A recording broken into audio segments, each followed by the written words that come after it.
Friends, family, and cohorts, welcome back to the Fight or Flight podcast. Our show is about the moments where everything breaks and what it takes to rebuild.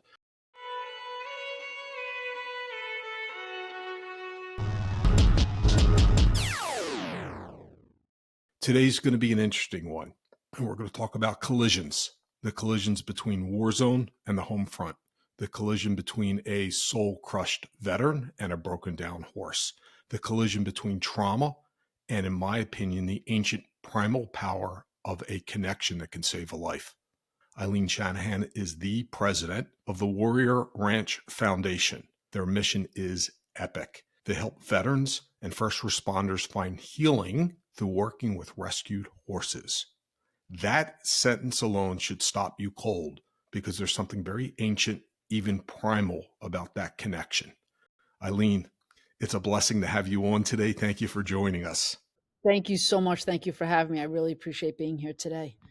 Let's start where I always like to start, but with a little bit of a sharper focus.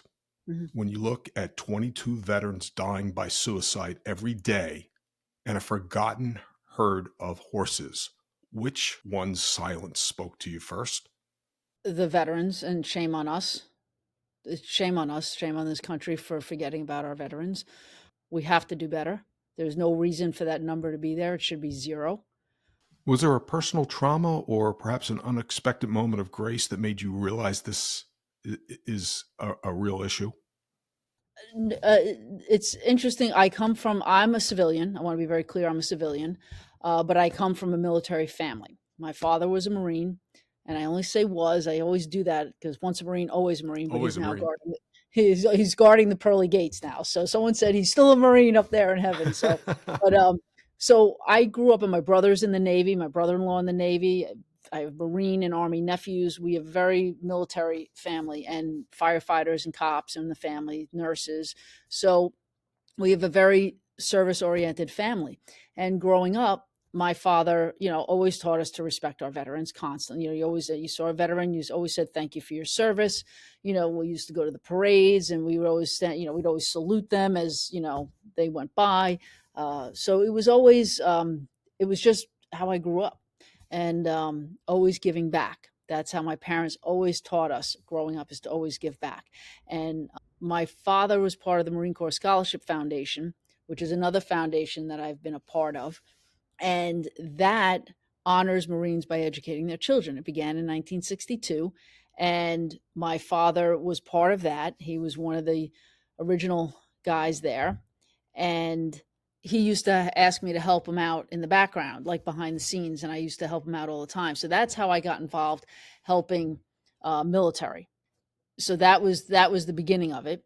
And then so I always started to learn about the Marines and all this other stuff.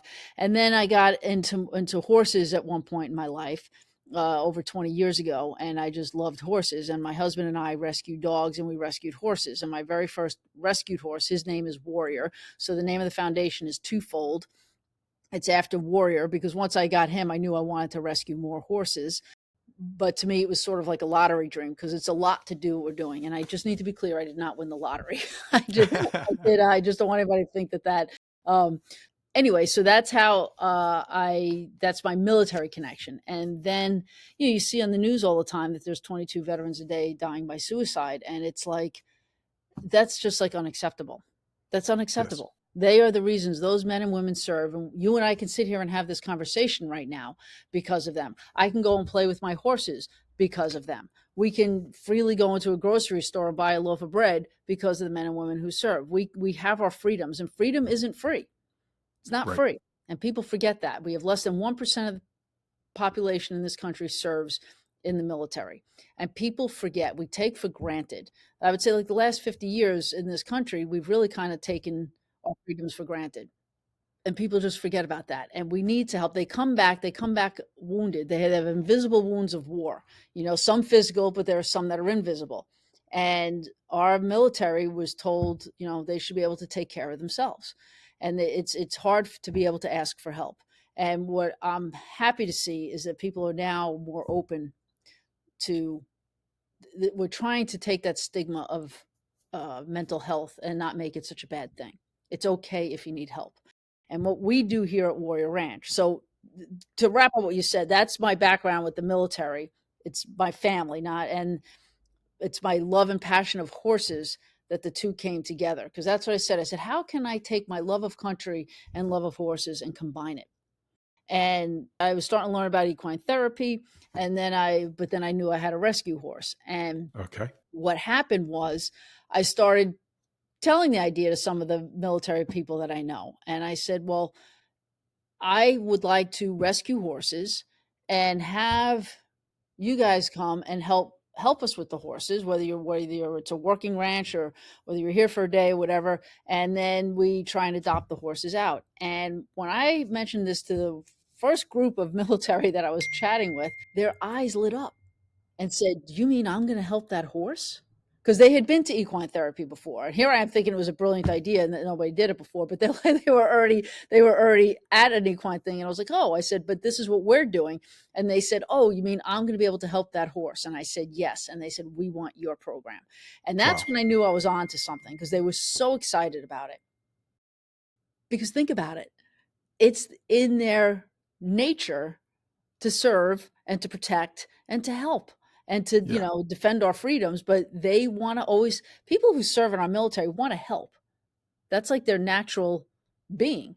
And when they heard they were gonna help horses, they were like, "Oh my god, I wanna be there." And that's how the whole thing began. I'm trying to give you a Reader's Digest version, but I This obviously is great. and it began in my backyard. My husband and I had started in my backyard and other private barns. And my sister Maureen had told me, because like I said, it was we didn't have the money. I work for a living, so like we didn't have Right. the money to buy this big ranch and get all these horses. And she says, "Well, do what you can with what you have and Well start said. now." And so we started one soldier, one horse, and that's how we did it. And now it's grown to we now have 6 acres here in Calverton on Long Island, and on Long Island, 6 acres is a lot of property. And we have to date served over 450 participants between veterans and first responders. It's really starting to grow leaps and bounds, and we're very excited about it. Absolutely. Tell me a little bit about the one soldier, one horse. Take me back to the very beginning. Who was the first veteran? Who was the first horse that Right. connected? So it goes back to, well, that's kind of hard to say because like it started like when I was toying around with before I actually got incorporated. So it was unofficial for a few years before it became official. It became official in 2016. But we started working like Ron Blydenberg he's an Army veteran. He came to my yard and worked with the horses. Then James Allen Pennington was an Army veteran, and he started, there was a rescued horse that this woman worked with a trainer, and I just documented that, and we made the connection, and that's how I knew it was going to work. And then made a 5-minute video and just peddled it around to all the local elected officials, saying, "This is what I want to do. It's working." And then I used my personal horse, my horse Warrior, my horse Cody, and Midnight, and we used those horses. And Stacy Castro Tapler was the first official veteran when Warrior Ranch got incorporated. She was the very first. She's a U.S. Marine, Oh, and wow. she was technically the very first. She's our number one participant, our first participant. So she loved it. And again, we learned along the way. I mean, it was kind of like trial and error along the way. It was like what's working, what's not working. Because you're working with people that don't have horse experience, so it's kind of um, you're teaching them about horses, and that's where the healing comes in, is with the horses. We teach them about the nature of horses, and most of it's groundwork. Once they learn how to be around a horse and how to be around a horse safely, if they're interested and want to throw a leg over, we will do a mounted retreat.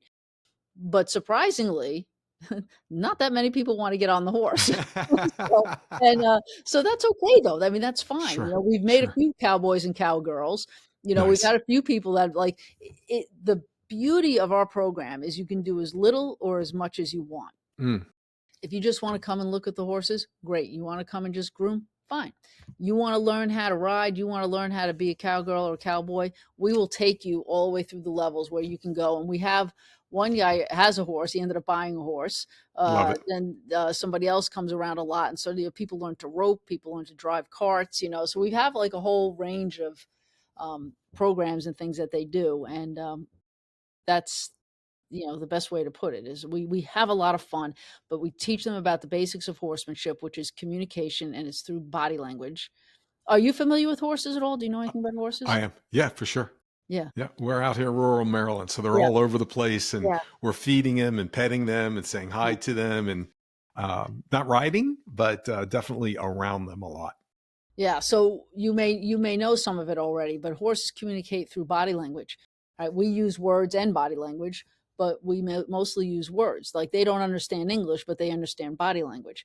And so if you watch horses in nature, they'll poke at each other. You'll see them playing around, poking their noses at each other, but they might strike or they might kick. Like they escalate their phases, right? They Yes, escalate their communication, right? It's he who moves whose feet first wins, right? So it's like if you and I are in the park and we're trying to like, push each other around and neither one of us are moving, and then finally somebody gives somebody else a big shove and then they move, then that person becomes the one who moved their feet loses, and the other person's the dominant person.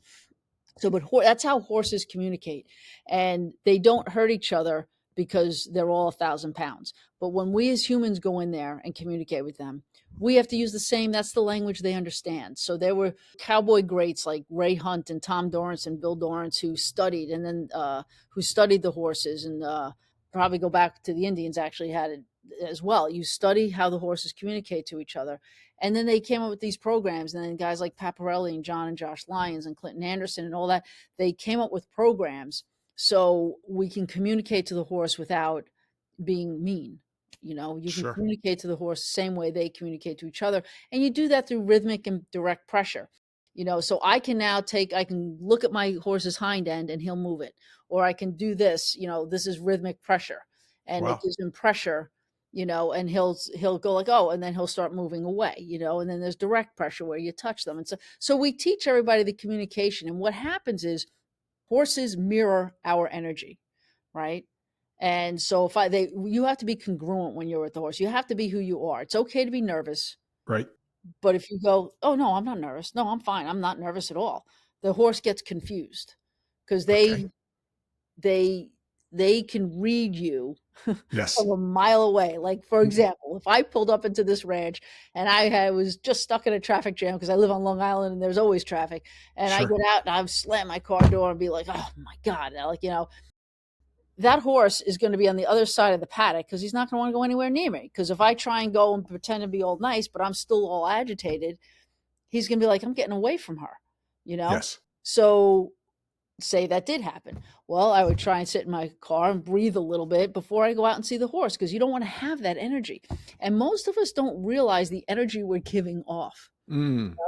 So I've learned, because believe me, I was not a patient person, and Okay. you have to learn. That's the one thing I will tell you horses gave me was patience, because I did not, you know, and but you have to be, because it's on horse time. It's on their time. What you learn is on their time, and they recognize your emotions, and you have to breathe. You hear us say that a lot in the retreats. We tell you to breathe. And just like, and if you're getting anxious or whatever, and because the horse is going to respond. And then if the horse responds in a way, we say, well, what's going on in your mind? And as you can imagine, some of these folks have had some serious situations. And, and depending on the situation, the horse, sometimes they are amazing. They know which ones need the most help because they'll go right Interesting. to that person. They get drawn right to that person. And, it's just amazing. It's just an amazing experience. I feel like I keep talking. Ask me questions. No, you're doing great. The energy here is fantastic. I Yeah. mean, I love the breath work. Many of the artists that I speak to Mhm, talk about vibrations and being mhm, open and receptive to the vibrations, and those that are very much into biomimicry and following nature's natural course of communication. So everything you're sharing is echoing really nicely here, which I appreciate. The questions I'd like to ask is I'd like to lean in a little bit more to you made a couple comments, one of which was it's working. So a 1,200 pound animal is in the arena, mhm, and we have yourself and this veteran mhm, that are trying to articulate a level of care and responsibility for both the horse's safety and the pathway back to their own self-worth, which I mhm. can appreciate. Um, how do you understand when it's working and when it's not working, And I'm assuming that every circumstance is different for Mhm. each animal and for each veteran. 100%. Yeah, it's definitely different for each. For the most part, I can't think of an instance where it quote unquote didn't work. I could say that some people come back, and there are people who come back often because they love it. There Love are it. some people that come once and then I don't see them for a while and I'm not sure if it worked for them. That's very interesting you say that because I was like, well, I guess, you try and follow up and you don't hear back, but then I hear like a year later, "Oh, yeah, no, it's great. They're out there promoting the ranch." And I said, "Oh, okay." I was looking for some feedback. They're like, "No, we know you're there." So they didn't feel like they had to keep coming back. They knew they can come back every 6 months or every year. There are other people that come every week. There are other people that come every month or 2. It just depends. Some people come, they get reset, and they go back home. Like we've had Nice. one of our participants move to Florida about 2, 3 years ago. She came back up for a weekend just to get a reset I and go love it. back home. So it was great. Yes. So how do I know it's working? Well, this is how the day starts. We do what we call full day retreats. Okay. So Hmm. we check in between 9 and 9:30, just so there's no pressure of like you have to be here at 9 o'clock. This is we're relaxed. It's a day to have fun, get out of your head. That's what the day is. Check in between 9 and 9:30. We start with the Pledge of Allegiance. We have coffee, crumb cake, bagels, everything here for them, just to relax. And then we talk a little bit about. We introduce each other, introduce ourselves, and then we get the day started. But what happens is when people first come, they walk in like this. Of course, they're Like, closed yeah, off. yeah, what are you going to do for me? Who are you, and what are you going? That's really kind of what it is. And I remember being highly intimidated when that very first happened. I was like, the people told Ah, me it was one of our first retreats, and I was like, oh, I was like, oh my God, what did I get myself into? Because I got very nervous because it was like, they came in sure. like really like, yeah, and yeah, what are you gonna do? They're like, and I was like, well, we're just gonna have fun today. Meanwhile, I was like, oh my God, and then so and that particular person loves the place, and she's it's wonderful. So what happens is, and then by lunchtime, so then we go outside after the introductions, we show them the tools, we give them some basic instructions on how to operate. We have a handy stick and there's the lead line, and we teach them about some things. We do a safety demo, then we get them grooming, and then they get leading the horse and everything. Lunchtime comes, and they're coming in, and you see the smiles, and they're all Oh, talking love because it. now they all have a shared experience. And then we go back out, and then at the end of the day, they're all hugging. So that's how I know it works. It's like, it's like, and everybody's telling me, I can't tell you how many times I've had some people come up to me and be like, that ranch saved my life. I Wow. hear that Oh, often. And that's very humbling. I will tell you the first time, because a lot of times I don't even know. You don't necessarily know what is happening with the people and how it's helping. And I've heard stories a couple of months later. Like there was an individual who called me, and they were struggling. It was a veteran who was struggling, and they called other veterans. And this is before we had the property here in Calverton at Rowan. It was running out of my house. And they said, call Eileen. They're like, I don't want to bother her. She's home. They're like, call her. That's why she said to call her. So call her. And the person called me and just said, hey, I'm having a tough day. Can I come over? I said, oh, absolutely. And I was like, okay, good. Now this person had been here a few times, and I said, okay, I'm going to do something special today. We're going to take the horse out into the park, and we're going to hand walk the horse. So the person said, okay, great. So I let them hand walk the horse, and we went out. We just walked. It was probably about 45 minutes, and not a word was spoken. I was like, because something had me. I said, let me just let the person be with the horse and let them have their thing. Cody was the horse at the time that I used, and Cody's just phenomenal. If I don't say so, if I say so myself, love because it. I love I that love horse. it. And but anyway, so then on the way back, then the person started talking, not necessarily about what was going on, but started talking and opening up, and we had a great conversation going back. And it was about 3 weeks later. It was when we were trying to get the property here in Calverton, and we were in a meeting with the county executive. And this individual shared the story and said Eileen didn't even know, but I was on the verge of suicide that day, Oof. and I didn't know. I had no idea, Mm, and it was very overwhelming for me to hear that. of course. Uh, and yeah, I just because It's arresting. it's starting to get me like emotional just thinking about it now because I know that individual, and it's I'm so glad we were able to Yes. be there. But folks come here, they're not necessarily going to open up and tell me all that stuff. Sometimes they will. We do have had some people that share their experiences, and some of them have been pretty horrific, but some of them just want to come and they want to be with other veterans and other first responders, and because they get it. And Yeah, I think part of the thing is we don't push them to talk about it. You want to talk about it? Well, listen, we have a mental health person. Antoinette DeGrugio is our mental health person here, and if we need that, if because I'm a cowgirl, I'm not a mental health person. Like to me, the horse is sure. a therapist. I mean, I've learned a lot about it, but I would never claim to be that. And just like I would never claim to understand what our men and women who serve have gone through, because I have no idea. So we just listen, but we don't put pressure on people to talk, and I think they appreciate that as well.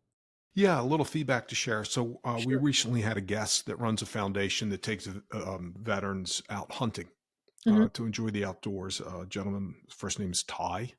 Um, he's still in service to the country, and he speaks often about having vets out where they don't open up, and it takes time for them to just be in the presence. And it's not a matter of developing trust with you; it's a matter of them decompressing and allowing themselves just to find that level of comfort. And I appreciate some of the things you said earlier, breath work, Hmm. um, understanding both the touch, the importance of touch with and Hmm. without a horse. And so sometimes just being in the physical presence of another person that's compassionate, which you clearly are, and empathetic. So I appreciate that. Uh, you have to be doing what you're doing, and your motivations, the logic, the loyalty, and the legacy that you're building is pretty fantastic. I'm a product person, so Hmm. I'm going to give you just a little bit of feedback. You have some Sure. great got some great T-shirts here. You got Oh, "He who moves first wins," or okay, "He yep, who moves the feet first wins." That's a yeah, killer. It's on the horse's time. That's yep, another oh, T-shirt, yep, a hoodie you got to make. So, mhm. on a side note, I had Thanks, I to love call it, that I out love it. because, Alright, I and love it. I'll follow up Well with an email well, I for you. love it because we wanna make challenge coins, and I think, I mean, we have Oh, a basic challenge coin, but we're doing this red, white, and blue level, like, if you wanna learn more about horsemanship, and, light as a feather, firm as necessary, like, those are the like, again, what you're talking about, we use like, the horses I was telling you, they pin their ears, they poke, they bite, they kick. Those are phases and levels, and, so we do when you communicate to the horse, you do levels, like, you suggest, ask, tell, command. You speak softly, and then you make yourself louder, like when you're trying to teach a kid to do something. So there are all these levels. You might start talking softly, like, Johnny, go clean your room.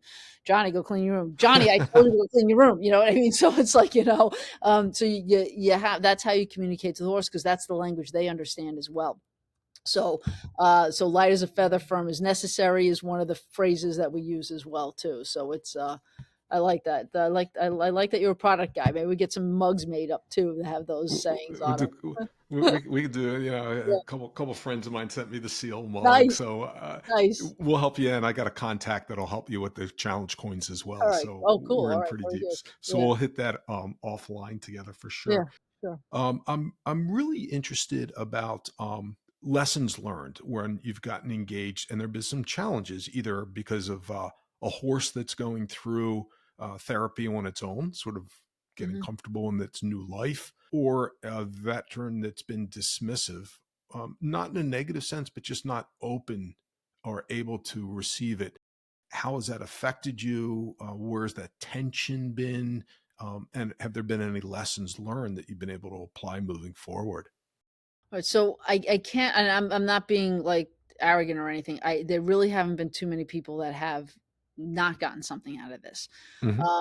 We have run into a situation where if it may not be the right place for somebody, I think we ran into that once, and we simply just let the person know, like, maybe this isn't working. Maybe you should find another place. Maybe, and it was only once that happened. And it's hard. It's hard because when it doesn't Sure. work, it's disappointing to myself. It's like, but there were um, reasons it wasn't working, and they were more mental health stuff. And it was beyond us. We couldn't help this individual because they had issues that we didn't know how to deal with.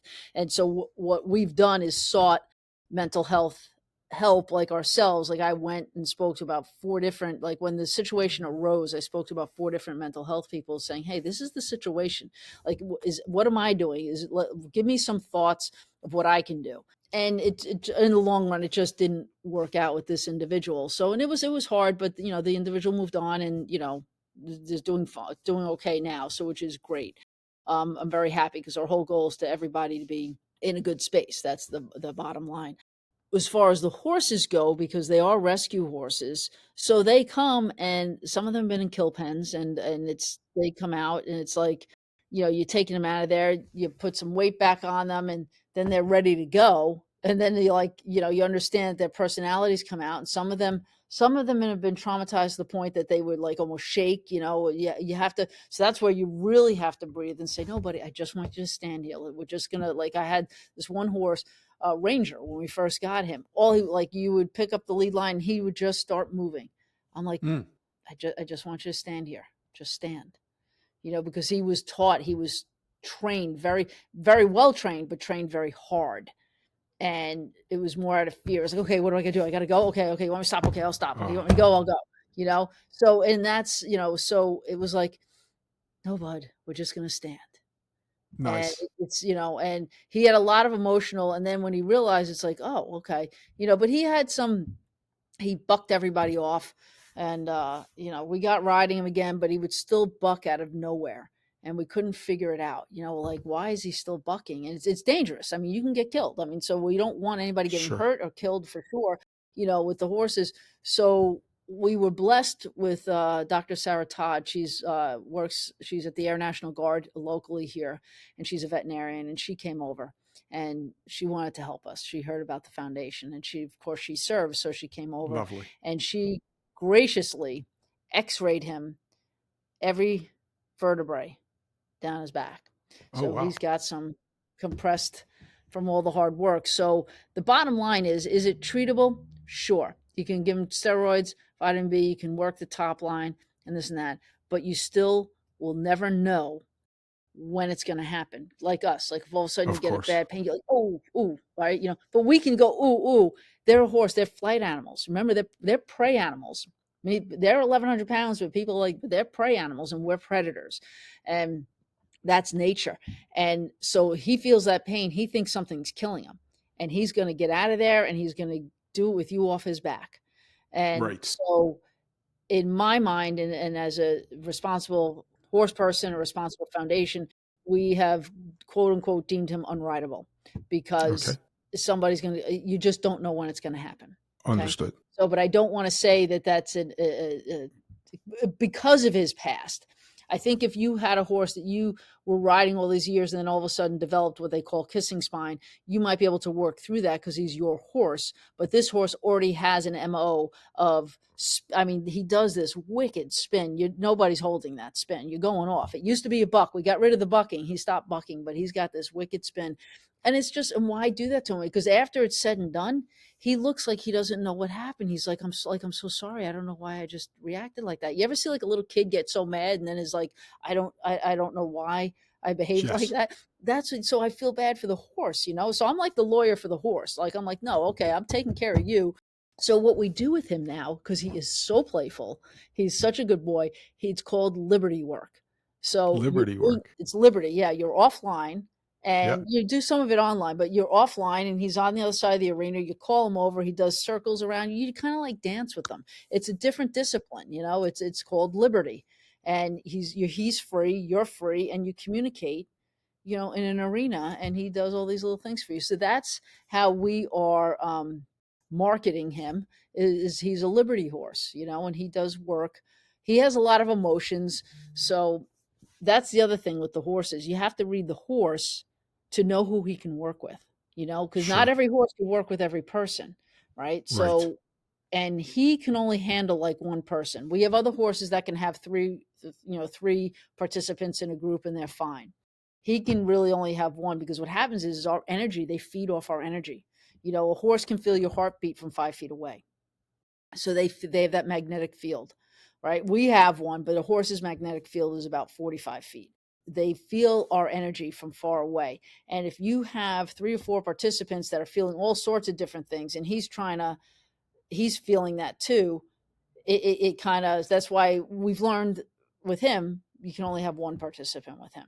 The other cool thing that I didn't mention is in a herd, let's say you have 100 horses, right? And you might see this if you ever watch Nat Geo or something.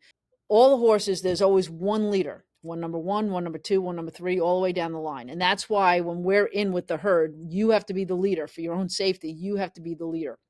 If you don't lead that horse is going to take off. He's going to make his own decisions. And for your own safety, you have to be the one making the decisions for the horse. Okay. Sure. Make sense? So in a herd, horses sync up their heart rates. Okay. So if you've ever seen on Nat Geo, see 100 horses with their heads down grazing, and then all of a sudden they all get up and run. What happens is they're all down there grazing. They feel safe. Then when they have their heads down grazing, they're in a safe position. But that lead horse must have seen that lion wake up from its nap Oh, wow. and all of a sudden starts looking and proud, like, looking at, and then all of a sudden they sense danger. So he gets up and they run. Now the horses, like we might go, oh, what are they running? What's going on? Horses don't do that. Prey animals don't do that. They all just take off. They'll run like fight or flight. They're gonna fly. They're gonna flee and ask questions later. Their heart rates are all synced up. That one horse's heart rate spikes, and they all spike and they all run. Okay, so I'm telling you this because when the heart rate syncing up has something to do with the therapy, and this has all been proven. They have put heart rate monitors on participants and heart rate monitors on horses. So what happens is when you go into, let's say I go into the arena with the horse, or a participant goes into the arena with the horse, and I'm nervous or whatever, my heart rate's up. Our heart rates are naturally higher than a horse's heart rate. So what'll happen is we'll go into the arena and the horse naturally will raise its heart rate to match ours. And then we'll start grooming. And whether we even realize it or not, the heart rate starts going Mm, down because the horse naturally brings his heart rate down. So it brings our heart rate down. sure. And the horse will sync up with us. Now, I was telling you earlier, the horse, they understand congruence. They understand truth. They don't understand, like, you can't lie to a horse. So if I am sitting there pretending I'm not nervous, yet I am, the horse is going to get confused and not respond. It's going to be kind of like maybe move away a little bit. But if I am true and I'm anxious, it's okay. The horse is going to try and comfort you. You know Nice. what I mean? Because they're Sure. going to, again, your heart rate starts coming down. So that's just a neat little thing of what happens when you first go into the arena with the horse. We need more horses in politics. You Yes, we can't lie do. to a horse. A horse won't take the head No, fakes. I appreciate no, that truth. no, no. That's fantastic. Yeah. Let's talk a moment about your community and the business. My audience here comes in different tribes. We have military, design, fitness entrepreneurs, and each understands stress, recovery, performance in different ways. Before we dive into the business aspect and the nuances of running the ranch, Yeah. what message would you like this audience to take from your work? And specifically, what bridges do you see between healing horses, healing humans, and building a 501(c)(3) that's built to last? So the message I want everybody to know is, look, what we're doing is working, but horses may not be for everybody. So if you know somebody's in trouble, there are organizations out there, whether it's Warrior Ranch, whether it's yoga or music for veterans or sailing or, things like that, whatever it is, dogs, whatever, have people reach out. There are organizations out there that want to help. That's the message I want. Don't be afraid to ask for help. There's no shame in asking for help. That's the message. We are America's heroes rescuing America's icon. That's what Love it. Warrior Ranch Foundation does. We're giving a second chance to both human and horses. That's our message. There's help out there. Please seek it out because there are people who care. I know, and you mentioned something about politics, and it's also in the media, and I'm in the media business too, but you hear such terrible things. And I would say more people appreciate Of you course. than the media Now I was tells being you. flippant, and I appreciate where you're coming from with that. Running the foundation and raising patrons and endowment to help feed and secure not only your staff but provide a safe and enduring place for the horses. Has that been a challenge, or have you found that the community is rising to this at a rate faster than you expected? I'm laughing because there have been many challenges. It's been an amazing Yes, journey, and I wonder why. I always say this isn't me. This is God doing this because it's every time. Because believe me, there were times I thought I was going to have to shut the doors. I was like, I don't know how I'm going to do this, and I get my little God wink, and along comes somebody giving us some money, and we have grown. We've got our bearings. We next 2026 is our technically our 10th anniversary.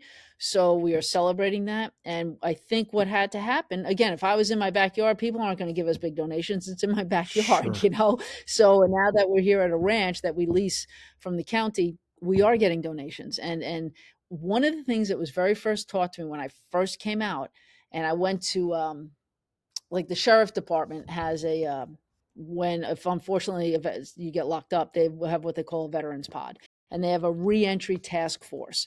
And there's a group that go and help veterans because, you know, sometimes if they get into a bar brawl and they end up in jail or whatever, you know, they try and separate veterans. I don't know if you're aware of that. And I think that's great because a lot of times they're getting into trouble because of, you know, they need help, you Sure. know? So rather than wreck their lives, you know, they put them in a veterans pod. And so they have a reentry task force where all veteran groups go, they meet, they discuss a few things. And when we first opened up many years ago, I went and presented and I just said to them, what's one bit of advice that you can give me? Look me right in the eye and say, you need to prove you are who you say you are. And I was like, wow, okay. You know, they're not just taking my word for it because I said, hi, look, we can work with horses and do this. Everyone's like, yeah, yeah, no, you need to prove who you are, who you say you are. And we've done that. And we've definitely done that over and over again. And so when we first started, again, it was in my yard and other private barns. The fundraising obviously was minimal and everyone was volunteering everything. And then we got the property in Calverton, which was 6 acres. And now you have a real ranch. And when we first got this property, we got it in October of 2019, and then March of 2020, COVID hit. And so I was like, oh my God, like now what are we going to do? And then, but Sure. it was probably the best thing that ever happened to us because everybody wanted to be outside and we had 6 acres here that people could be outside in and not worry about anything. And we got the place needed a ton of renovations and we got that done. Like people were just coming out of the woodwork and helping and building the place, quite frankly.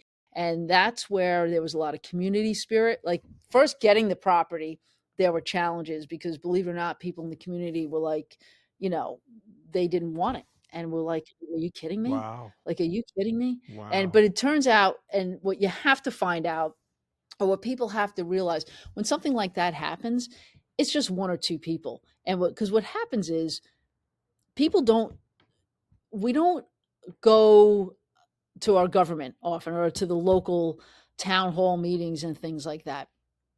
And people don't speak up. And what happens is you get one or two people that like no no no no no I don't want this, want that, and all of a sudden, of course, the legislators are going to be like, all right, no, we're not going to do that. And then I said, you know what?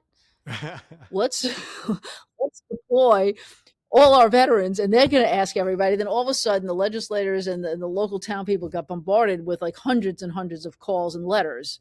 And then they realized, oh, there is a need for it because if nobody speaks up, why would they vote yes if they're only hearing negative stuff? And it's really not a lot. It really was only two or three people. And then all of a sudden, everyone in the neighborhood was like, oh my God, this is great. So it took us a long time to get here because it is county property, but we got in here. So that was one of the challenges that I learned. It's like, you have to speak up. People have to speak up. You know, you can't just let your government run and then complain about it. If you have a complaint, go and speak up, you know, and then get other people to help fight for it. So we got the property and the neighbors love it. The neighbors have been fantastic. Lovely. And then the local companies have been amazing too, because this place needed a lot of renovations. We didn't have any money. Mm.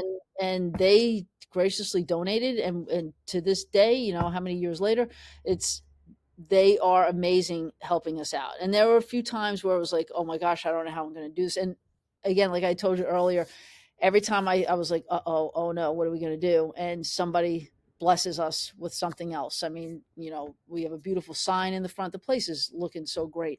Local 138 came and helped clear land. They Wow. had the heavy equipment. Like you know, we had our little clippers and our little mowers and all that. And they came in with this excavating equipment and just cleared it. We now have a beautiful outdoor arena, Wow. you know, and the Suffolk Securities came in and helped us with cameras. You know, PSEG came. Like so many companies now come and do volunteer days. American Regent came with 30 employees one day.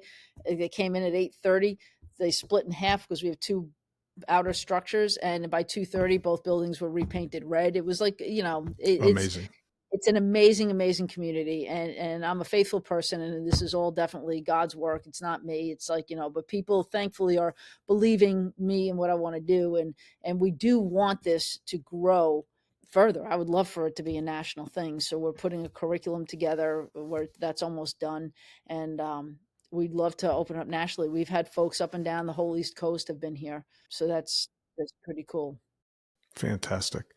Eileen, before we close, I'd like to ask a couple questions, if I may. What do you say to someone who's in the fight or flight moment right now, be it a veteran, a first responder, a business owner, or just someone completely burned out? I would breathe, but you know what? I think if somebody told me that, I might punch them if I was in that mode. It's, it's just be like, what can I do? What can Appreciate that. I'd try and listen to them, but I would tell them, I mean, the biggest thing you need to do is breathe. And if you're faithful, because a lot of people have, they're not like, especially if they've served or seen some Yes. horrible things, have lost faith. And that's hard. We do have a chaplain on who's an Army veteran as well, who's here. But some people don't want to hear that. And I get that, but it's, I would just like breathe is like the biggest thing. It's gonna be okay. It will get better. This too shall pass. That's the big, you hear that all the time. This too shall pass. No, I And it appreciate will. it. You're talking about breathing, you're talking about movement, you're talking about hope. Yeah. Hope for how, Yeah. and that comes to different people in different ways. So Yes. I appreciate that very much. I asked a veteran who we had on our podcast last week. His name's Phil Friedhoff, U.S. Submarine commander, so to speak. Oh, my uncle was a submarine commander. Oh, nice. Yeah, Yeah. Phil's amazing. Design, really sharp guy. I asked him for a question that I could ask, pay it forward, ask you. And he came forward with one that I thought was quite interesting. So, Eileen, is there a single non-negotiable act or small step that someone in the freeze state can take to introduce movement, to reestablish their own agency, and to finally get their fight and flight back above and beyond prayer, hope, and breathing? It's the reset of the vagus nerve is what it is. That's the Mm-hmm. so what do you do? That's actually an interesting question, and I wish I had Antoinette here for that. Um, You shared with me that you asked for help, so I appreciate that yeah, first gesture of yeah, self-awareness. I'm stuck. I'm frozen. I need help. So yeah, I've found listening to you and just mirroring back what you shared with me is being open to those vibrations, the field of energy, that magnetic field that's larger on a horse than a human. Maybe open the aperture, breathe, and yeah, just open that aperture, widen yeah. the lens. So I appreciate Well, that. it's funny because I started like when I was like, "Oh my gosh, I don't know the answer to this." Well, I felt my hands do that, You sure? and I was like, and that's when I like took a breath. I was like, "Yeah, no, I wish I'm actually going to ask her that question." Yeah, it'd be interesting. I'm curious. I'll have to No, follow up. I'll email you back. I'll Thank you. email you back with the answer. I'd like to play a little game with you real quickly as we wrap up the Okay. pod. So, rapid fire, I want to ask you Okay. questions, and I want you Oh, just to hit me with the first thing that comes to mind. Ideally, a okay. one-word answer, but if it needs to be a little longer, if you don't like the question, just say pass. Okay. One word to describe a rescue horse. I don't know the word I'm looking for. There's like so many words that come to my mind. It's like I can't think of the word. I'm just trying to That's like you okay. got me on that. Is a word like because it's like they want help. Like Help, so I'm like looking like help me, rescue eh, me.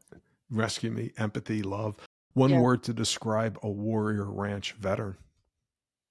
Again, I've been thinking all these powerful words. Most of them are, I would say, compassionate. Compassionate. They are. Great. Hmm. What is the most underrated sense a horse uses?